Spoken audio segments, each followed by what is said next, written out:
Hello friends, आज हम पढ़ेंगे रिलेशनल इमोटिव थेरेपी। इस थेरेपी को एलिस ने 1950s में दिया था, जो कि एक्चुअली कॉग्निटिव साइकोलॉजी उसका हिस्सा है, यानी इसको कॉग्निटिव थेरेपी भी बोला जाता है। इस थेरेपी के बारे में आप पढ़ तो कई जगह सकते हैं, जैसे बुक्स वगैरह में नोट्स मिल जाएंगे, आप इंटरनेट पे भी मिल जाएंगे। आपको जो इस थेरेपी में समझना है वो कंसेप्ट है। असल में क्या है, कॉग्निटिव साइकोलॉजी उसका हिस्सा है, यानी कॉग्निटिव थेरेपी उसका पार्ट है ये, रिलेशनल इमोटिव थेरेपी। तो इसमें जो कंसेप्ट है वो ये है कि जो हमारा साइकोलॉजिकल डिसऑर्डर होते हैं, जो हमारे साथ प्रॉब्लम्स होती है, उसका मेन रीज़न जो होता है वो हमारी सोच होती है। जैसे कि क्या होता है, आपको जैसे समझाऊँ एग्जांपल में, जैसे हम कई बार सोचते हैं कि बिल्ली रास्ता काट गई तो हमारे साथ बुरा हुआ। अब ये क्या इंडिया में है, विदेशों में नहीं। अगर आप जापान यूएसए वगैरह देखें, वहाँ कैट्स बहुत मिलती है और रास्ते बहुत काटती, लेकिन वहाँ किसी को प्रॉब्लम नहीं होती है ना। तो ये एक्चुअली एग्जांपल है, साइकोलॉजिकल प्रॉपर डिसऑर्डर नहीं है, ये एक्चुअली बिलीफ सिस्टम है।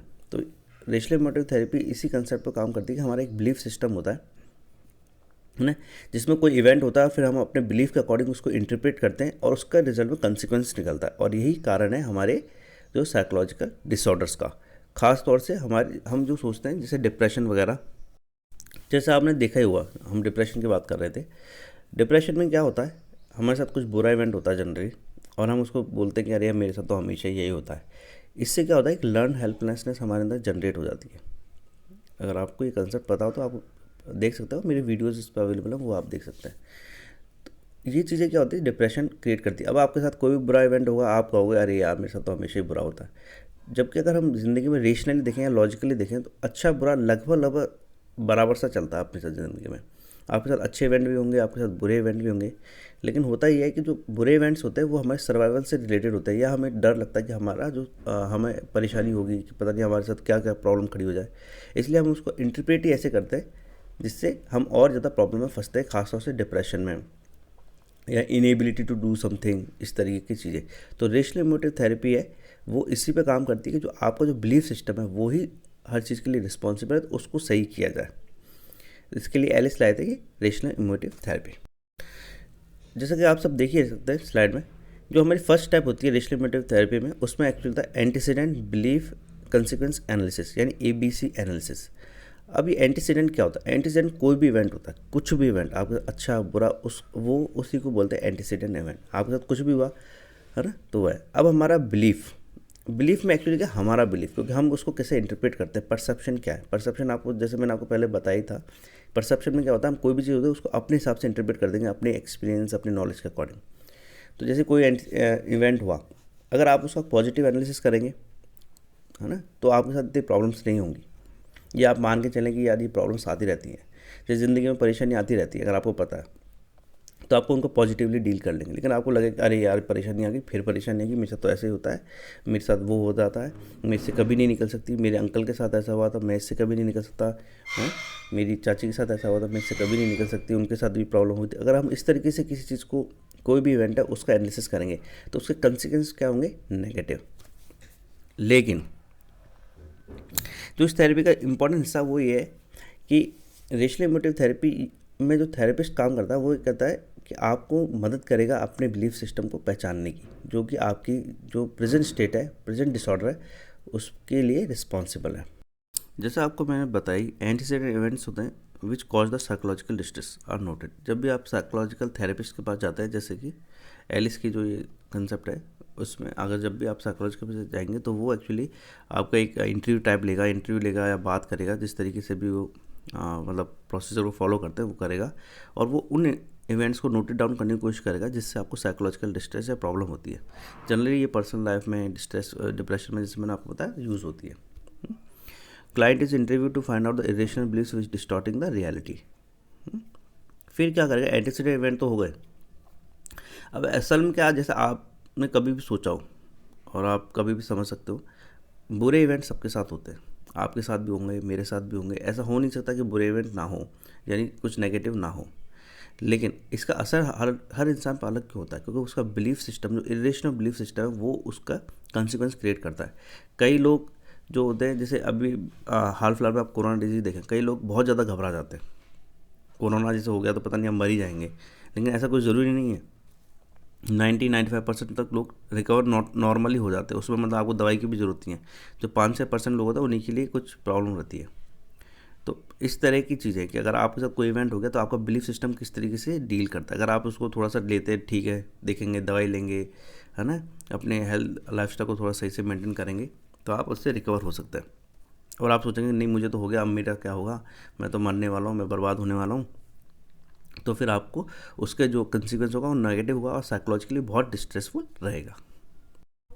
थेरेपिस्ट जो आपकी इस प्रोसेस में मदद करता है वो एक्चुअली क्या करता है, वो आपको जब आप जैसे इंटरव्यू ले रहे हो, जैसे वो इंटरव्यू ले रहा हो, आप बात कर रहे हो, तो वो क्या होता है, बहुत एक्सेप्टिंग होता है। ऐसा नहीं होता कि आप कुछ कहते हो उसको काट देगा। जैसे आप मान लीजिए आप कुछ भी ऐसा कहते हैं जो हो सकता है कि आप नॉर्मल आदमी को कहते तो उसको अरे नहीं नहीं ऐसा कुछ नहीं होता, लेकिन थेरेपिस्ट इस तरीके से बात नहीं करते। थेरेपिस्ट जो होगा वो ठीक मानेगा कि आपने जो कहा है वो सही कहा है। एम्पैथिक होगा। एम्पैथिक जैसे आप जानते हैं साइकोलॉजी में एम्पैथी और सिंपैथी में क्या डिफरेंस होता है, वैसे नोट डाउन करके बताइए क्या होता है। एम्पैथिक चलो मैं बता देता हूँ, वैसे आप फिर भी देखिएगा इनका डिफरेंस। एम्पैथी में क्या होता है कि जैसे सामने वाला फील करता है वैसे ही आप फील करते हैं। तो ऐसा माना जाता है कि थेरेपिस्ट ठीक उसी स्टेट में आपकी प्रॉब्लम को समझ रहा है जिस स्टेट में आप हैं। तीसरा जेनाइन। जेनाइन में इसका मतलब ये होता है कि जो थेरेपिस्ट है वो एक्चुअली जेनाइनली आपकी हेल्प करना चाहता है। वो सिर्फ ऊपर से आपको कोई एडवाइस नहीं दे रहा या आपसे क्वेश्चनिंग कर रहा है, तो इसलिए नहीं कर रहा कि वो बस जानना चाहता है या उसको कोई मज़ा आ रहा है। वो इसलिए कर रहा है सारे काम क्योंकि वो आपकी हेल्प कर सके। And warm to the client, यानी वार्म टू द क्लाइंट मतलब बहुत ही अच्छे से उसको ट्रीट करना, ऐसे नहीं बुरे तरीके से ट्रीट करे, बोले तुम गधे हो, नालायक हो, ऐसे नहीं। वो मानता है कि हाँ हर इंसान को प्रॉब्लम हो सकती है और इस प्रॉब्लम का सॉल्यूशन भी निकलता है।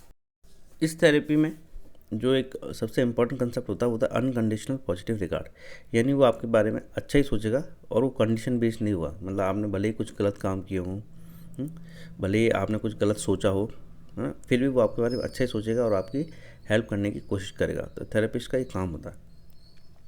The therapist conveys by his or her words and behaviours that he or she is not judging the client and will continue show the same positive feelings towards the client even if the client is rude or confesses all the wrong things that he or she may have done or thought about। यानी कुछ भी हो, जो therapist है उसको जज करने की कोशिश नहीं करे। वो ये मान के चलेगा कि जो क्लाइंट उसके पास आया उसको प्रॉब्लम्स है ना, और वो अपनी मर्ज़ी से उसने अगर कुछ गलत काम या कुछ गलत सोच लिया तो अपनी मर्ज़ी से नहीं सोचा, बल्कि उसके साथ ये एक तरह का ये डिसऑर्डर है जिसके कारण ये पॉसिबल, मतलब जिस कारण से क्लाइंट के साथ ये प्रॉब्लम हो रही है। तो वो हमेशा एक अनकंडीशनल पॉजिटिव रिगार्ड रखेगा। ये आपने आयरनबर्ग की थेरेपी में भी देखा होगा, कई थेरेपी में इस्तेमाल होता है, खासतौर पर कॉग्निटिव साइकोलॉजी में, क्योंकि जहाँ ये माना जाता है कि जो क्लाइंट है उसकी प्रॉब्लम उसके इंटरप्रिटेशन में है, वो किस तरीके से किसी इवेंट को इंटरप्रेट कर रहा है। अगर उसको पॉजिटिवली इंटरप्रेट कर रहा है तो ये मानते हैं कि वो ठीक हो जाएगा, और नेगेटिवली इंटरप्रेट कर रहा है तो कोशिश ये होती है कि उस नेगेटिव इंटरप्रिटेशन को क्लाइंट के सामने लाया जाए कि वो देखो वो गलती कर रहा है। अब इस थेरेपी में सबसे इंपॉर्टेंट चीज़ है कि नॉन डायरेक्टिव क्वेश्चनिंग। आइए जानते हैं एक्चुअली नॉन डायरेक्टिव क्वेश्चनिंग क्या होता है, क्योंकि यही एक्चुअली कॉग्निटिव थेरेपी का इंपॉर्टेंट हिस्सा है। नॉन डायरेक्ट क्वेश्चनिंग में जो क्वेश्चनिंग होती है, मतलब जो आपसे सवाल पूछता है, इंटरव्यू जैसे आपने पढ़ा पहले कि इंटरव्यू लेता है या वो बातचीत करता है आपके साथ, उसमें क्या होता है कि नेचर ऑफ क्वेश्चनिंग होती है वो जेंटल होती है, विदाउट प्रॉबिंग और बिंग डायरेक्टिव। विदाउट प्रॉबिंग का मतलब ये है कि उसमें ज़्यादा खोद के निकालने की कोशिश नहीं करता। वो जो क्लाइंट जो भी कह रहा है थेरेपिस्ट से उसको मान के चलते हैं और उसके बारे में जानकारी लेने की कोशिश करते हैं, लेकिन उसको बहुत ज़्यादा उसमें ऐसे अंदर नहीं घुसते और डायरेक्टिव नहीं होते, मतलब वो सजेस्ट नहीं करते। जब भी इस जितनी भी कॉग्निटिव थेरेपीज है उसमें इम्पॉर्टेंट है कि जो क्लाइंट है वो अपनी प्रॉब्लम्स को समझे। रेशनल इमोटिव थेरेपी में बस इतना है कि इसमें जो रोल होता है वो थेरेपिस्ट का थोड़ा डायरेक्ट होता है, कि वो एक्चुअली क्वेश्चनिंग करता है, उसके द्वारा ही वो समझ पाता है, मतलब क्लाइंट जो है वो समझ पाता है कि उसको प्रॉब्लम्स क्या है और उसको कैसे ठीक करना है। और इस क्वेश्चनिंग का जो इम्पोर्टेंट हिस्सा है वो ये है कि क्लाइंट है ना थोड़ा गहनता से सोचे। जैसे कि मान लीजिए आपने कोई भी नेगेटिव इवेंट हुआ, मान लीजिए किसी से झगड़ा हो गया और आप सोच रहे हैं कि अरे यार मैं तो हमेशा झगड़ती रहती हूँ, मेरे साथ ये प्रॉब्लम होती है, टेंशन में आप आ गए।